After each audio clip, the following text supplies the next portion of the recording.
जय हिंद। देखिए, हम देखते हैं कि बैलिस्टिक मिसाइल को कैसे अमेरिका और इजराइल काउंटर करके मार देते हैं और कैसे इनका थर्ड और पेट्रियट मिसाइल काम कर रहा है। और ईरान अब तक क्यों झुकने का नाम नहीं ले रहा है। ईरान के पास कितने मिसाइल है इसको समझते हैं। देखिए, ये जो रडार आते हैं सब, ये बहुत महंगे रडार होते हैं सब। ये बैलिस्टिक मिसाइल को 5,000 किलोमीटर दूर से ही पकड़ लेते हैं सब। किसी का दाम है 800 करोड़, किसी का 8,000 करोड़, 5,000 करोड़, बहुत महंगे आते हैं सब। ये एक जगह खड़ा करेंगे और ये अलग अलग, मतलब 5,000 किलोमीटर पे आपको बता देगा, 3,500 किलोमीटर पे मिसाइल को रेडी कर देगा, 2,000 किलोमीटर पे वार्निंग दे देगा, 100 किलोमीटर के आसपास इधर रहेगा, मार के मिसाइल मार के गिरा देगा, रास्ते में ही गिरा देगा। तो ये रडार बहुत काम करते हैं सब। और ये रडार कैसे काम करेगा? एक रडार रहेगा, इसके पास कंट्रोल यूनिट रहेगा, ये देखेगा, ये बताएगा कि मेरा जहाज है कि दुश्मन का जहाज है, या मिसाइल आ रही है तो खेत में गिरेगी कि बिल्डिंग पे गिरेगी। अगर खेत में गिरने वाली होगी उसका प्रोजेक्टाइल देख के तो छोड़ देगा। और उसके बाद ये मिसाइल यूनिट को ऑर्डर देगा, मिसाइल यूनिट को ऑर्डर देगा। ईरान ने ना आंखिए फोड़ दिया, इन लोग का रडारे मार के फोड़ दिया। देखिए, इस सारा रडार कोई सस्ता नहीं है। कोई 1,000 करोड़, कोई 2,000 करोड़, कोई 700 करोड़, कोई 1,200 करोड़, कोई 10,000 करोड़, मारा, धुआं धुआं कर दिया, आंखें फोड़ दिया। ये तो वही हाल हो गया कि कीड़ा मारने के लिए दवाई लाए हैं, आज दवाइये में कीड़ा पड़ गया। अजब हाल हो गया। ये रडार का काम था दुश्मन को देखना कि कोनो मिसाइल जहाज नहीं आ रहा है, एकरे मार के फोड़ दिया। एगो कान के डॉक्टर के पास थे ना, तो एक कान का डॉक्टर एक मरीज से पूछा कि क्या नाम है, तो मरीज 4 बार बोला कि अपना नाम। तो कान के डॉक्टरों को सुनाई नहीं दे रहा था। ऐसा तो ऐसा हाल है कि रडारे मार के फोड़ दिया है वहां पे। ईरान की जो बैलिस्टिक मिसाइल्स हैं, अलग अलग लेवल की बैलिस्टिक मिसाइल है। उसकी फतह बैलिस्टिक मिसाइल है, और इसका जो शाहिद ड्रोन है ये बहुत खतरनाक है। और ये बैलिस्टिक मिसाइल अब नए पार्ट को फॉलो कर रहे हैं। ये मिसाइल जब गिरने वाले हो रहे हैं टारगेट पे, तो उसे हम टर्मिनल फेज कहते हैं।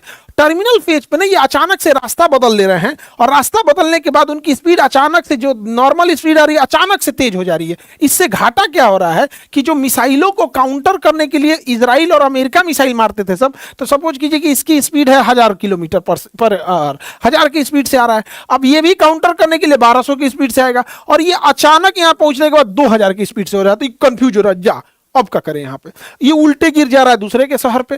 तो ये इजराइल बहुत, ईरान बहुत खतरनाक ढंग से मार रहा है अपनी बैलिस्टिक मिसाइलों को। बैलिस्टिक मिसाइल कैसे काम करती है? ये पहले अंतरिक्ष में जाती है, उसके बाद दुश्मन देश के ऊपर जब आने लगती है टर्मिनल फेज में, यहाँ बहुत तेज एंट्री करती है और कई भाग में बढ़ जाती है। यहाँ पर ईरान के पास ऐसे बैलिस्टिक मिसाइलों का जखीरा है। ये पूरा अंडरग्राउंड रखे हुए है अपने बैलिस्टिक मिसाइलों को। अब इन बैलिस्टिक मिसाइल में ईंधन कैसे पड़ेगा?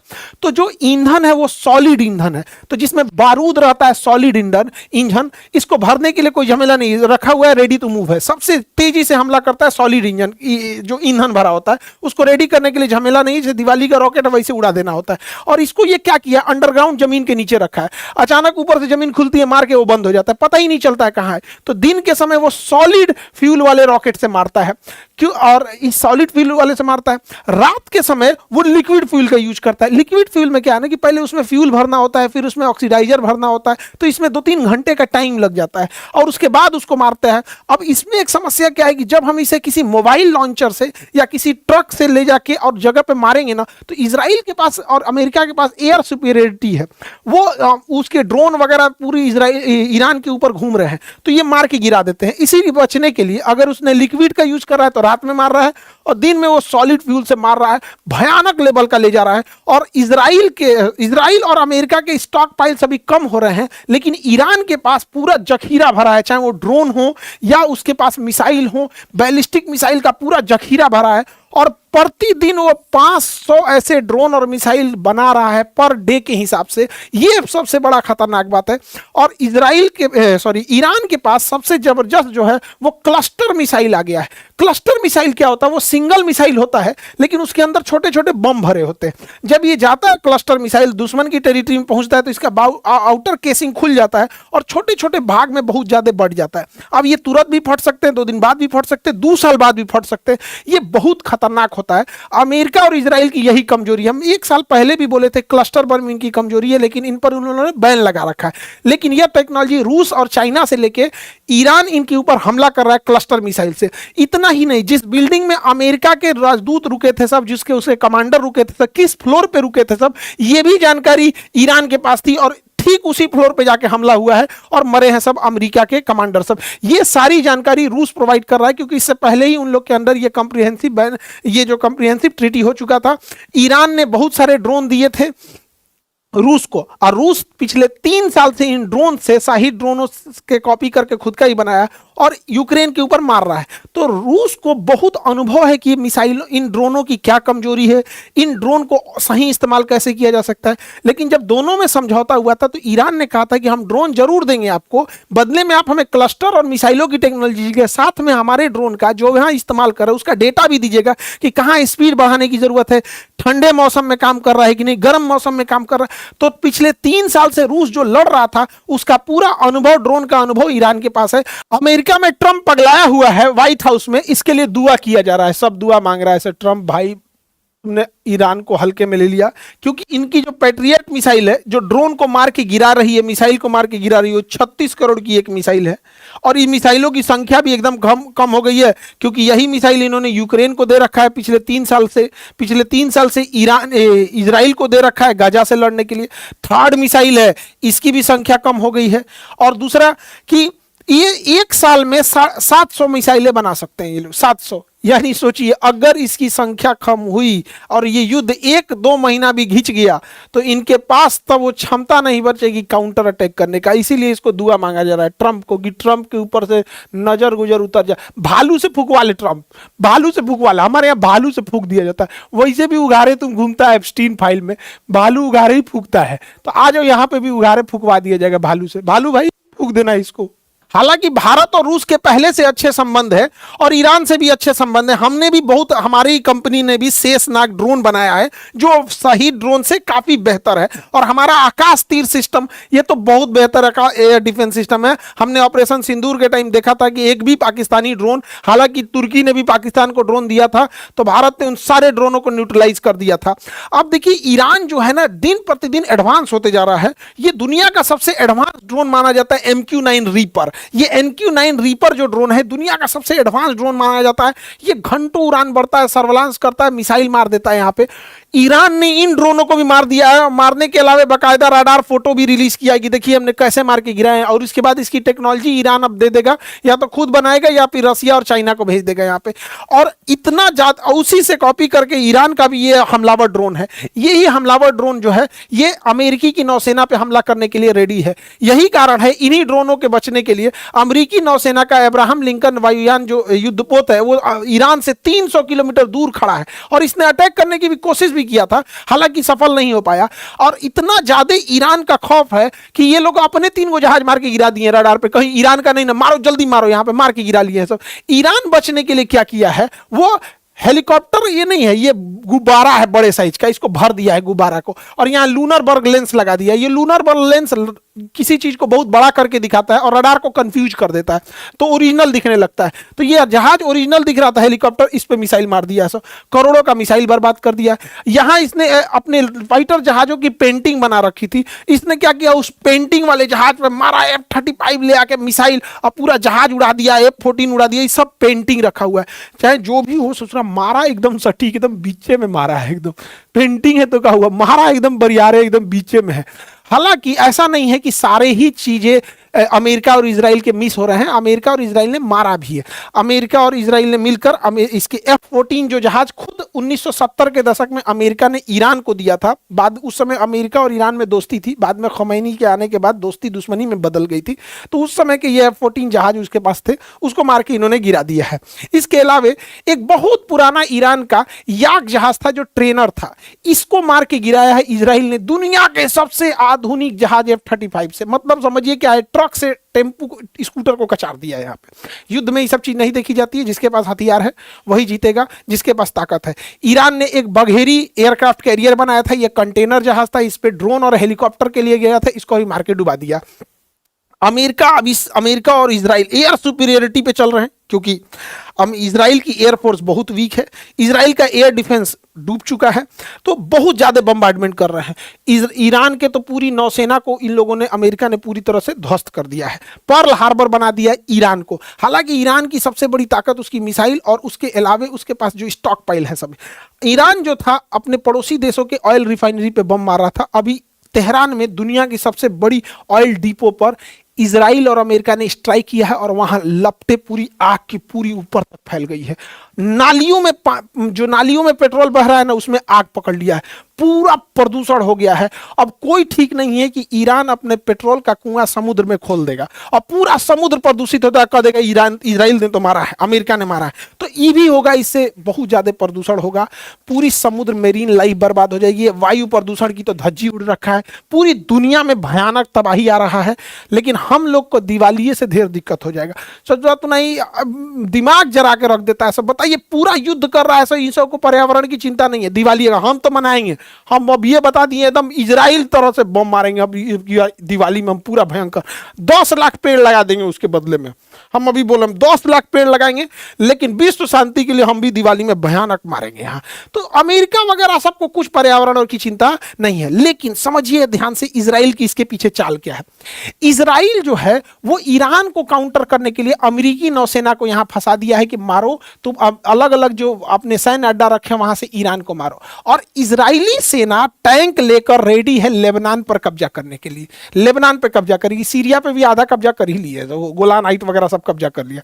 क्योंकि इजराइल को ग्रेटर इजराइल बनना है, पूरा लेबनान कब्जा करना है, पूरा सीरिया, आधा इराक करना है, आधा सऊदी अरब कब्जा करेगा, यहां तक कब्जा करेगा। तो ये है ग्रेटर इजराइल। तो इजराइल ग्रेटर इजराइल की ओर बढ़ चुका है।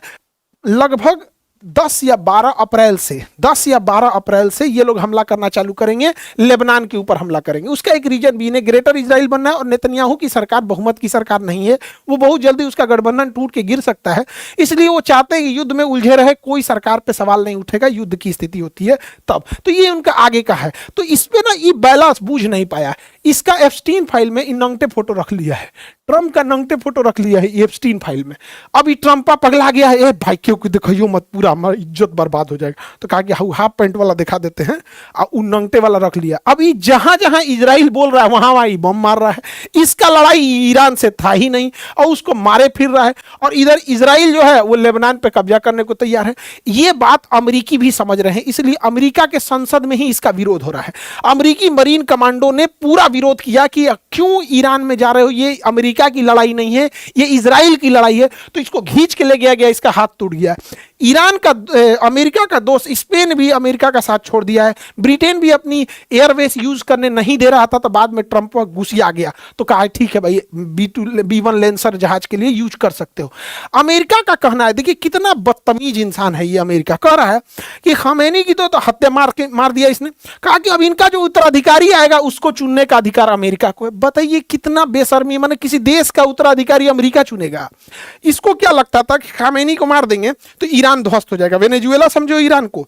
ईरान ने ऐसा नहीं करेगा। खमेनी अब इन्हें पहले से पता था कि अमेरिका ऐसा करेगा, इसलिए ये पहले से तैयार बैठे थे। तो खमेनी ने क्या किया था, एक बहुत खतरनाक डिवीजन बनाया था, decentralised mosaic defence, DMD, decentralised mosaic defence. जो इन्होंने बनाया था ये क्या था, इसका था कि ईरान को 31 टुकड़ों में इन्होंने तोड़ दिया था। 31 टुकड़ों में तोड़ दिया और कहा गया कि अगर तेहरान ध्वस्त भी हो जाता है, टॉप लीडरशिप मारी जाती है, प्रधानमंत्री, राष्ट्रपति, टॉप लीडर, सेनापति मारे जाते हैं, तो उससे कोई मतलब नहीं है। 31 का 31 DMD ब्रिगेड जो है उसके पास अपना मिसाइल है, अपना ड्रोन है, अपने जहाज हैं, अपनी सेना है, वो सब मारेगी 3100। इसलिए ईरान की टॉप लीडरशिप ढह चुकी है। लेकिन जो 31 के 31 जो डिसेंट्रलाइज मोजेक डिफेंस थी, DMD थी, वो अंधाधुन मार रही है। जिसको कुवैत मिल रहा है यहां से कुवैत को मार रहा है, जिसको UAE मिल रहा है वो UAE मार रहा है, कतर मार रहा है, बहरेन मार रहा है, इरिया, तुर्कमेनिस्तान, जहां मन, अजरबैजान, जहां मन वहां मार रहा है सब।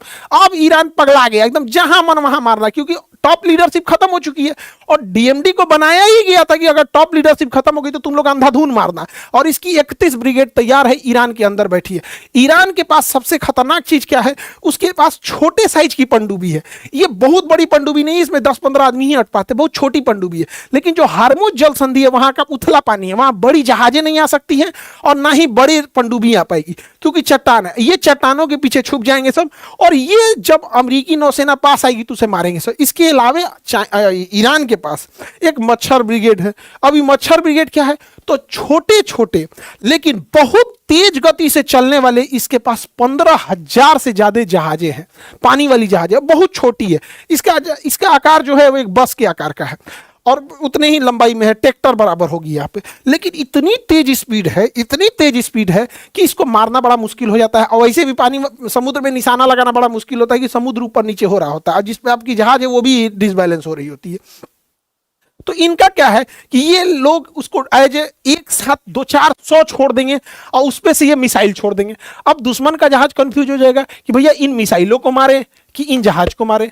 ये मिसाइल भी गति कर रहा है, जहाज भी मूवमेंट कर रहा है, समुद्र भी मूवमेंट कर रहा है, तो कंफ्यूजन हो जाएगा। कोई ना कोई उस जहाज पे जाके लग जाएगा, अगर नहीं लगा तो ये कामाकाजी होंगे, ले जाके अपने आप को उसमें लड़ा देंगे और ये खत्म हो जाएगा। यही वजह है कि अभी तक न इजराइल न अमेरिका की नेवी आगे आई है इस चीज को खत्म करने के लिए, क्योंकि इनके पास मच्छर ब्रिगेड है। ईरान को तबाह करने के लिए अमेरिका सबसे घटिया और नीच काम करने जा रहा है। वह ईरान के ऊपर के कुर्द लोगों को, कुर्द एक कबीला है वहां पर, उन लोगों को इजराइल और अमेरिका हथियार दे रहे हैं और पैसा दे रहे हैं। और पूरी ये जितनी गाड़ियां हैं, देखिए ट्रक, व्हीकल्स, इम्यूनिशंस, फ्यूल, हथियार, पैसा, इंटेलिजेंस, सीआईए पूरी मदद कर रही है इन लोग की, मोसाद पूरी मदद कर रहा है और इन लोगों को अपने हथियार गोदामों में भरे हथियार को पूरा सप्लाई किया जा रहा है। कि ऊपर कुर्द, इन कुर्द को सीरिया से लाया जा रहा है ईरान के पास, क्योंकि सीरिया में सरकार गिरा दिए हैं सब, ये सब इराक में सरकार गिरा दिए हैं सब, तो अब ये कुर्द कहाँ चले गए हैं, इराक के कोना पे। अब यहां से पूरे ईरान में ये फैल जाएंगे सब और पूरा आतंक मचा देंगे सब। अभी आपको नया आतंकवाद सुनने को मिलेगा, कुर्दिश टेररिस्ट। अभी बताइए, आतंकवादी गलत है सब, लेकिन आतंकवादियों के हाथ में जो बंदूक है वो बंदूक बनाने वाला अमेरिका गलत नहीं है। आतंकवादी गलत है सब, लेकिन आतंकवादियों के पास से हथियार जो अमेरिका है वो गलत नहीं।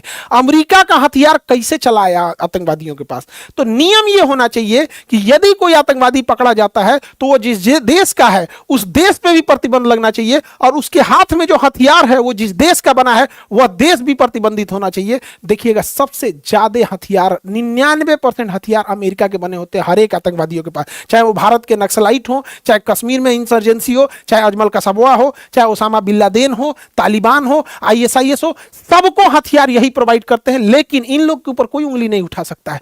सोचिए, अमेरिका जहां जा रहा है, ये जो काम कर रहा है, यहां युद्ध के बाद एक आतंकवादी पनपेंगे सब। अमेरिका ने यही तो किया था, इराक में उसने आईएसआईएस आतंकवादियों को पैसा दिया और पूरा जब हमें चला गया तो वहां से आईएसआईएस आ गए सब। रूस को मारने के लिए ओसामा बिन लादेन को ट्रेनिंग दिया, हथियार दिया, उसके बाद अलकायदा तैयार हो गई। तालिबान को किसने तैयार किया? अमेरिका ने तैयार किया। इन सारे आतंकवादियों को हथियार, पैसा, सीआईए की ट्रेनिंग सब किसने दिया था? अमेरिका ने दिया था। अब अमेरिका कुर्दिश को तैयार कर रहा है और इतना ही नहीं, स्टैंडर्ड देखिए, कुर्दिश फोर्सेज, मतलब ये आतंकवादी नहीं, अब ये फोर्स है, मतलब ये अभी सेना है। किस देश की सेना है? किसी देश की नहीं। तो ले भैया, तो हमारे देश के नक्सलाइटों कहेंगे कि फोर्स है भैया, हम भी सन, मतलब इनको सेना। जब ये ईरान पे खत्म कर देंगे तो ये भारत के लिए खतरा बनेंगे सब। अभी ये आतंकवादी, क्योंकि अमेरिका दूर है, वहां जाना मुश्किल है, हम लोग के लिए खतरा बनेगा। वर्ल्ड ऑर्डर शिफ्ट हो रहा है। देखिए, 11 मार्च से ईरान क्या करेगा, जितने मिडिल ईस्ट के देश हैं उनके पास पीने का पानी नहीं है तो उनके पास डीसैलिनेशन प्लांट है। इन डीसैलिनेशन प्लांट के ऊपर ये अपने ड्रोन से हमला करके इसे तबाह करेगा। और अगर यहां पे आतंकवाद जैसी घटना पनपी या फिर मानवता लांघने का काम ईरान ने किया तो इन ड्रोनों के अंदर कुछ नहीं करना, इसे केवल पारा भर देना है। पारा यानी मरकरी, ये सब हम लोग देखे होंगे थर्मामीटर में होता है, बुखार नापने वाले थर्मामीटर में पारा होता है। अगर ये पारा पानी में मिल गया तो पानी जैसे हम पिएंगे या वो पानी खेत में जाएगा, पेड़ पौधे उसे सोखेंगे, उससे सब्जी या फल बनेगा, उसे जैसे हम खाएंगे तो वो पारा हमारे ब्लड के थ्रू ब्रेन में चला जाएगा और हमें एक बीमारी हो जाएगी, मिनीमाता बीमारी। जापान में गलती से पारा के रिसाव से बहुत भयानक फैला हुआ था और पूरे शरीर में लकवा मार देता, हिलता ही नहीं, पैरालाइसिस हो जाता है पूरा शरीर, दिमाग काम नहीं करेगा यहाँ पे। तो जो इसने डीसैलिनेशन प्लांट मारा है उसमें पारा भर के मारेगा तो बचा हुआ मान के चलिए इधर का डीसैलिनेशन प्लांट उड़ गया तो यहां का पानी सप्लाई बंद होगा, यहां का तो चालू होगा, लेकिन तो पारा मार देगा तो यहां का पिया नहीं बनेगा। तो जो डायरेक्ट गया वो गया, इनडायरेक्ट गया वो भी गया। तो ये बहुत भयानक मारने वाले हैं सब यहाँ पे और ये लगभग मारना चालू करेगा 11 मार्च से। जितने भी लोग, इनके पास पानी नहीं है, ना कुवैत के पास है, ना अरब के पास है, ना Bahrain, Qatar, UAE, Oman, Iraq, किसी के पास पानी नहीं, मार को तबाह कर देगा। ईरान के पास भी उतना पानी नहीं है लेकिन वो तो मर रहा है, उसके सुप्रीम लीडर को मार दिया गया, हो तो क्या करेगा? किसी भी देश का, श्रीलंका के राष्ट्रपति को कोई मार देगा तो श्रीलंका का आदमी क्या करेगा? बांग्लादेश के राष्ट्रपति को मार देगा तो क्या करेगा? हमारे भारत के राष्ट्रपति को कोई किडनैप कर दे या मार दे तो क्या करेगा? सब जाना चल चल के बड़ी मार मारेंगे हम लोग। बिहारी सबसे आगे रहता है सब में। दुनिया में किसी को ये पता नहीं है कि युद्ध क्यों हो रहा है, इजराइल क्यों मार रहा है इसको, अमेरिकी नौसेना क्यों मार रही है, किसी को पूछिए क्यों मार रहा है, हमारा नहीं पता है। क्या ईरान के पास एटम बम है? नहीं, एटम बम नहीं है। अमेरिका ने B2 स्पिरिट से 5 महीना पहले बम मार के गिरा दिया था, कहा था कि सारे न्यूक्लियर साइट खत्म कर दिए, तो नहीं है पता है। क्या ईरान ने आक्रमण किया है? तो नहीं किया है। क्या किसी तरह का एग्रेशन दिखाया है? नहीं दिखाया है। क्या कोई प्रोवोक किया युद्ध के लिए? नहीं। ये लोग क्या किया है? खुद जाके मिसाइल मारा है, खुद उस पर हमला किया है, उसके ऊपर 14 टन का बम गिरा दिया है, सैंक्शन लगा दिया है, प्रतिबंध लगा दिया, उसका तेल बिकने नहीं दे रहे हैं, उसका नोट चलने नहीं दे रहे हैं, उसकी करेंसी बर्बाद कर दी है। वहां महंगाई इतनी भयानक हो गई है, फिर भी वहां की जनता अभी उतना विद्रोह नहीं की है जितना ये लोग चाह रहे थे। किसी को नहीं पता चल रहा है। यही रीजन है कि खुद इसका अमेरिका का विरोध हो रहा है। रूस ने विरोध किया, खैर रूस और चाइना तो नेचुरल दुश्मन है, लेकिन स्पेन अमेरिका का साथी होते भी विरोध कर रहा है, अमेरिका ब्रिटेन भी विरोध कर रहा है, फ्रांस भी विरोध कर रहा है। सिक्योरिटी काउंसिल में भी जब ये मैटर गया, इवन जब 1945 में यूनाइटेड नेशन ऑर्गेनाइजेशन की गठन हुई थी, इसने कहा था कि हम तृतीय विश्व युद्ध नहीं होने देंगे, तो इसके संविधान को चार्टर्ड कहते हैं। तो इसके संविधान अर्थात चार्टर्ड 2 में लिखा गया है कि कोई देश किसी दूसरे देश की संप्रभुता में मतलब कोई किसी प्रकार का खलल नहीं करेगा, दूसरे देश की संप्रभुता या जमीन नहीं कब्जा करेगा, दूसरे देश पर हमला नहीं करेगा। लेकिन खुलेआम चल रहा है, नियम कानून गरीब देशों के लिए होता है। अमेरिका और वेस्टर्न कंट्री का कहना है कि ईरान अपने यहाँ महिलाओं पर अत्याचार करता है। मतलब वही वेस्टर्न कंट्री जो महिलाओं को नंगे घुमाते हैं, सब वही वेस्टर्न कंट्री जो F3 फाइल में छोटी छोटी बच्चियों का रेप करते हैं, काट के खा जाते हैं सब। हमारे यहाँ हमें मीडिया, बाप रे बाप, भारत के लिए सबसे बड़ा खतरा, गृह युद्ध कराएंगे सब मीडिया, सब न्यूज चैनल पे बैठी बिस्कन्याओं को कुछ नहीं दिखता है, तबाह कर देंगे सब पूरे घर द्वार को यहाँ पे। इसके हिसाब से, न्यूज चैनल के लोगों के हिसाब से खोमैनी खराब है क्योंकि इन्होंने बहुत अत्याचार किया है। लेकिन ट्रंप के खिलाफ एक बात नहीं निकलेगा इनसे। खोमैनी खराब है, लेकिन भैया ये ट्रंपवा उघारे नाच रहा है, ये करो तो बोलो, तुमको कोई मतलब नहीं है अपने देश के लिए डिक्टेटरशिप क्या किया, उससे मतलब हम लोग को नहीं है। इसका कहना है, देखिए डबल स्टैंडर्ड, इसका कहना है कि खोमैनी ने हिजाब करला दिया, ते बबनी इहो हिजाब लगैले सऊदी अरब वाला, इन्हों पे बोलो, इनका पे ना बोलेगा, बोलने मतलब समझ रहे हैं ना, सेम चीज है। अगर हिजाब पे आपको बोलना ही है तो ईरान के साथ साथ सऊदी अरब को भी लेंगे। सऊदी अरब से तो तेल मिल रहा है, जब तेल बंद होगा, रिश्ते टूटेंगे, तब हमारे अंदर का ज्ञान निकलेगा। इसको ये सबसे दिक्कत है, लेकिन उघारे घूमने से कोई दिक्कत नहीं है। मतलब ये है आजाद मॉडर्न। किसी भी देश का इंटरनल मैटर में वहां समझो भाई, ये सऊदी अरब है, अपने यहाँ हिजाब करेगा नहीं करेगा, हमसे क्या मतलब है। सऊदी अरब में अभी ये कुछ दिन पहले गाड़ी चलाने का लाइसेंस दिया, हमारे देश में आपकी मर्जी आप कर सकते हैं, आपकी मर्जी आप नहीं कर सकते। लेकिन अभी देश के समय सबसे बड़ी समस्या क्या है, न्यूज चैनल की बिस्कन्याओं ने नेशनल पॉलिसी और मीडिया का नैरेटिव दोनों अलग होते जा रहा है। ये किसी भी देश के लिए सबसे घातक होता है। हमारी नेशनल पॉलिसी, अरे भैया सरकार से बोलो ना कि गरिया दे ईरान को, हम लोग भी गरियाने लगेंगे। नेशनल पॉलिसी कहीं और जारी है और पब्लिक का नैरेटिव ही सब कुछ और बैठा रहे। यही होता है किसी भी फेल्ड कंट्री में। क्या होता है, बांग्लादेश में क्या हुआ, नेशनल पॉलिसी कुछ और थी, मीडिया का नैरेटिव कुछ और था। श्रीलंका में क्या हुआ, नेशनल पॉलिसी कुछ और थी, नैरेटिव कुछ और था। पाकिस्तान क्यों फेल्ड हुआ, नेशनल पॉलिटिक्स कुछ और है, संविधान कुछ और का था, पब्लिक कुछ और करी। तो इन लोगों से थोड़ा बच के रहने की जरूरत है, वरना ये लोग भी भारत को चौपट कर देगा। हमारी नेशनल पॉलिसी है, हमारा सरकार जिसके खिलाफ है हम खिलाफ रहेंगे, तुर्की के खिलाफ है तुर्की के खिलाफ रहेंगे, चाइना के खिलाफ है खिलाफ रहेंगे हम यहाँ पे। लेकिन मीडिया में बैठी बिस्कन्याओं को पता नहीं किसने अधिकार दे दिया कि ये लोग आके न नॉलेज न कुछ, अब बकैती चालू कर देते हैं। ईरान, अमेरिका और इजराइल की लड़ाई में भारत की नौसेना के ऊपर एक तरह का बड़ा धर्म संकट हो गया, क्योंकि भारतीय नौसेना ने मिलान एक्सरसाइज में और ईरान को बुलाया था, और हमारी ईस्टर्न नेवल कमांड ने ट्वीट किया था ईरान के बारे में, बड़ा अच्छा बात किया था, ब्रिगेड ऑफ फ्रेंडशिप वगैरह, इंडियन नेवी को यहाँ शामिल किया गया था, इस सब के लिए यहाँ पर। लेकिन जब युद्ध समाप्त हुआ, ये युद्धाभ्यास समाप्त हो गया, तो ये विशाखापट्टनम से लौट रही थी जहाज ईरान के लिए, तब तक रास्ते में युद्ध हो गया। ये शिप जब जैसे इंडियन ओशियन को पार, बंगाल की खाड़ी को पार करती है और श्रीलंका के बाहर रहती है, तब इसे यहाँ रुक कर श्रीलंका से अंदर आने की अनुमति मांगती है डॉक करने के लिए। तब तक यहीं पर एक अमेरिकी पनडुब्बी ने, अमेरिकी पनडुब्बी से मार के डुबा दिया। अमेरिका का कहना ये जाके हमला करता है हमारे ऊपर, इसके पे कोई हथियार नहीं है। नियम होता है कि कोई भी युद्ध अभ्यास के लिए आया तो उस पर हथियार नहीं होगा, तो हथियार नहीं हो गया, यहां डुबा गया। ये भारत को ह्यूमिलिएट करने के लिए कि आपके तट के पास हमने डुबाया है और भारतीय नौसेना के पास इसका डिस्ट्रेस सिग्नल पहुंचा गया, तो भारतीय नौसेना से पहले श्रीलंका की नौसेना पहुंची जब देना जहाज डूबा था। तो ये भारत को अमेरिका हमेशा ह्यूमिलिएट करता है, हमेशा कुछ ना कुछ बोलता है। क्यों, समझिए ध्यान से, क्योंकि 2016 में मोदी जी कहे थे कि हमारा प्रायोरिटी है हिंद महासागर, सोमालिया में भी अगर कुछ घुसपैठ होगा तो हम जाके बचाएंगे, हमारी प्रायोरिटी है हिंद महासागर। जयशंकर साहब कहते हैं दुनिया का एकमात्र महासागर हिंद महासागर जो किसी देश के ऊपर है, हिंद महासागर है।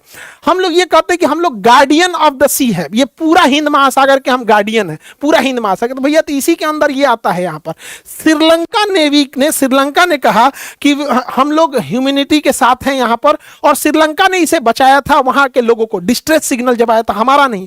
अब आप सोचिए कि हिंद महासागर में अगर कोई जहाज डूब रहा है तो रेड क्रॉस और इंटरनेशनल रूल है कि अगर कोई जहाज युद्ध में डूब रहा है या कोई सैनिक घायल है तो उसे कोई भी देश बचाएगा।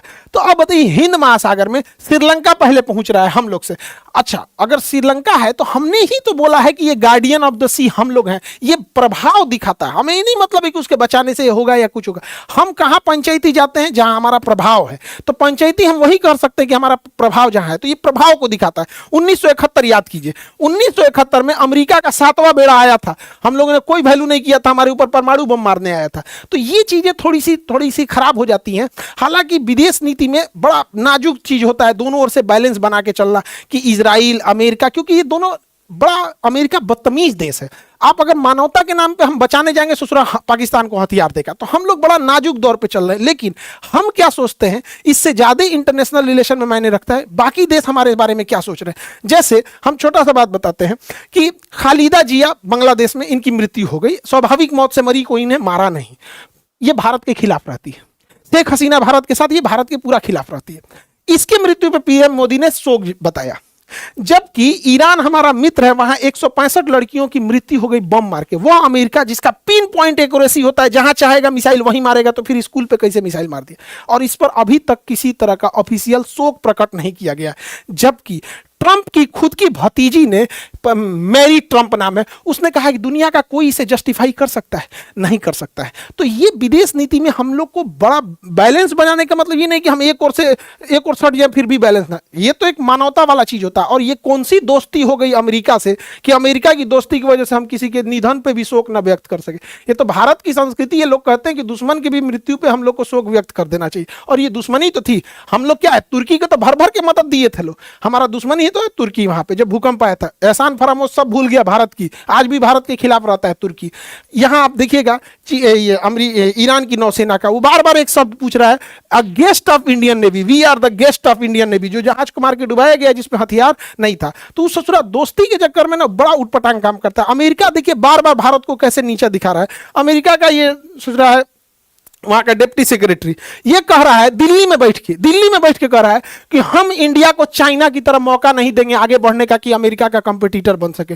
ई ससुरा तुम मौका दोगे चोट्टा कहीं का, हमको मौका नहीं। दिल्ली में बैठ के बोल रहा है। हमारी मीडिया इससे सवाल नहीं पूछी, रोक के पूछना चाहिए ससुरा, तो दिल्ली से चल कैसे जाएगा, तुम्हारे भरोसे हम लोग बैठे हैं। हमारे यहाँ ई बोलती है कि प्रधान, देखिए मोदी है जो open his leg for Israel, Modi ने इजराइल के लिए टांग खोल दिया। ई ससुरी का जने कौन है, ये अमेरिका की पत्रकार है।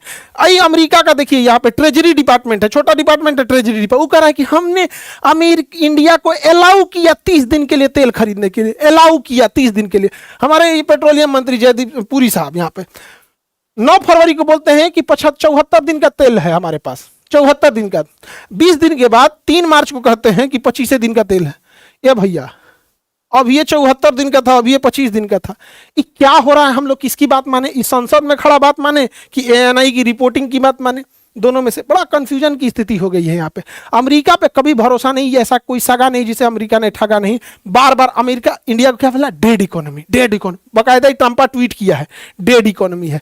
जब यहाँ पर उसने डी बोर्डिंग पॉलिसी लाया था, जेल में हथकड़ी लगा लगा के भारतीयों को इसने डिबोट किया था। यहाँ पर H1B वीजा का रेट बढ़ा दिया, किसी को भारतीयों को घुसने नहीं दिया और कहा कि भारतीय इंजीनियरों के बदले अमेरिकी इंजीनियरों को रखे। अमेरिका कभी भारत का नहीं हो सकता है। यहाँ पे समझिएगा, दोस्ती और बॉस में अंतर होता है। हमारा दोस्त पुतिन भी है, ईरान इजराइल सॉरी रशिया है। रशिया कभी बोला कि जापान से मत खरीदो, चाइना से मत खरीदो, अमेरिका से मत खरीदो। दोस्ती का मतलब क्या होता है? भाई हम अपना काम करेंगे, आप अपना काम कीजिए। ईरान भी हमारा दोस्त है। दोस्ती का मतलब क्या होता है कि हम अपना काम कर रहे हैं, आप अपना काम कीजिए। ये ससुरा दोस्ती के नाम पे बॉस बनने लगते हैं सब। हमसे तेल खरीदो, ईरान से मत खरीदो। हम ईरान से तेल नहीं खरीदते हैं जबकि सस्ता पड़ता है। हमसे तेल खरीदो, रूस से मत खरीदो, रूस से हमें सस्ता पड़ता है। ये दोस्त बन रहे हो कि दोस्त के आड़ में बॉस बन रहे हो। तो किसी भी देश को हम कहते हैं भारत से खिलवाड़ करने की औकात नहीं होनी चाहिए। किसी को इतना छूट नहीं देना चाहिए। दोस्ती हो दोस्ती की तरह, हर चीज की एक लिमिट है। Some distance is good for healthy relation. तो कुछ डिस्टेंस मेंटेन करने की जरूरत है। भारत को एकदम में पहले समझ गया है और भारत को अपने आत्मनिर्भर होने की जरूरत है। नहीं तो ये दोस्ती की आड़ में बॉस वाला काम करने लगेंगे सब, जिस वजह से दिक्कत है। कहीं ना कहीं हमें तो ऐसा लगता है कि सरकार अपने जगह पे ठीक काम कर रही है, लेकिन हर सरकार के लिए कुछ अधिकारी काम करते हैं, ब्यूरोक्रेट्स बोलते हैं, डिप्लोमेट्स एंड ब्यूरोक्रेट्स।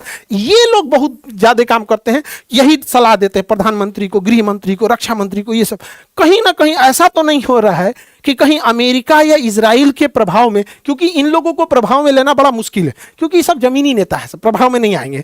लेकिन इन लोग को अधिकारी जो है सब, इन लोग का कोई ठीक नहीं है। 100 करोड़ तुम लो, 50 करोड़ तुम लो, अमेरिका को तो कुछ जाता नहीं, उन सब के पास पैसा है।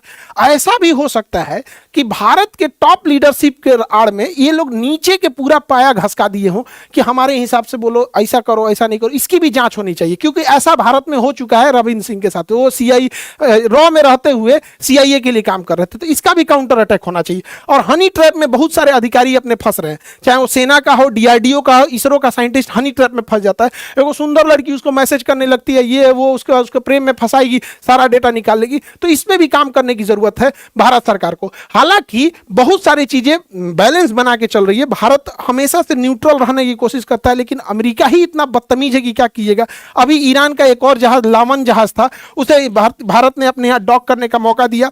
और एक बुसर जहाज था, उसे श्रीलंका ने अपने यहाँ डॉक करने का मौका दिया। ईरान ने भारत का धन्यवाद व्यक्त किया है कि भारत इस मुसीबत की खड़ी में ईरान के साथ है और हम पूरी दुनिया के साथ है। हमारे शास्त्रों में पढ़ाया गया है वसुधैव कुटुंबकम। हम लोग वो देश हैं जहां हमारी संस्कृति है वसुधैव कुटुंबकम की। दुनिया में हम युद्ध नहीं चाहते थे, दुनिया ने युद्ध दिया, हमने दुनिया को बुद्ध दिया था। हमसे क्या करेंगे? लेकिन ऐसा बवंडरे लेके रहता है सब कि क्या कर सकते हैं हम लोग यहाँ। लेकिन इसी बीच अच्छी खबर यह है कि हमने कनाडा के साथ 10 साल का डील कर लिया है यूरेनियम के लिए। यूरेनियम कनाडा से हम लेंगे। कनाडा में ट्रूडो की सरकार गिरने के बाद भारत और कनाडा की से रिश्ते अच्छे बने हैं। लेकिन तो याद रखिए कि ईरान यही 1 साल पहले कनाडा में जब ट्रूडो थे तो कनाडा से हमारा रिश्ता कितना खराब हो गया था। G20 के समिट में भी आया था तो हमारे यहाँ डिनर पे नहीं आया था। तो इंटरनेशनल रिलेशन में देश सर्वोपरि होना चाहिए। रिश्ते बनते हैं, बिगड़ते हैं, कब आएगा कौन जाएगा इससे मैटर नहीं होता है, लेकिन आत्मनिर्भरता बहुत जरूरी है। भारत के ऊपर ये सब बिना मतलब का दबाव बना रहे हैं सब। जरूर बहुत जल्दी भारत भी इससे उभर जाएगा, हमें भी बड़ा उम्मीद है। हालांकि यूरेनियम को हम लोग येलो केक कहते हैं, दुनिया का सबसे महंगा पदार्थ है। दुनिया का सबसे महंगा क्यों है? क्योंकि 1 केजी यूरेनियम 235 से 238 नहीं, 238 कोनो काम का नहीं है, 235 यूरेनियम 235 1 केजी में 27 लाख केजी कोयला का ताकत होता है। यानी 27 लाख केजी कोयला जलाइए और 1 केजी यूरेनियम जलाइए, सेम एनर्जी मिलेगा।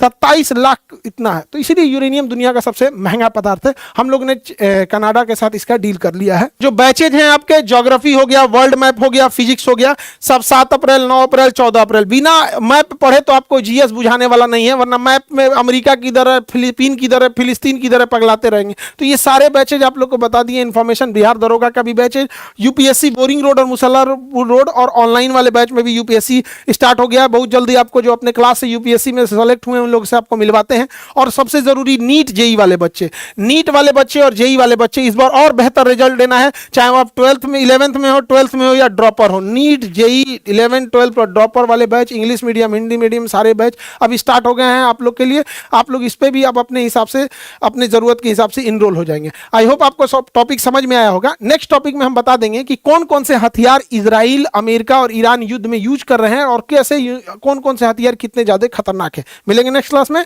जय हिंद।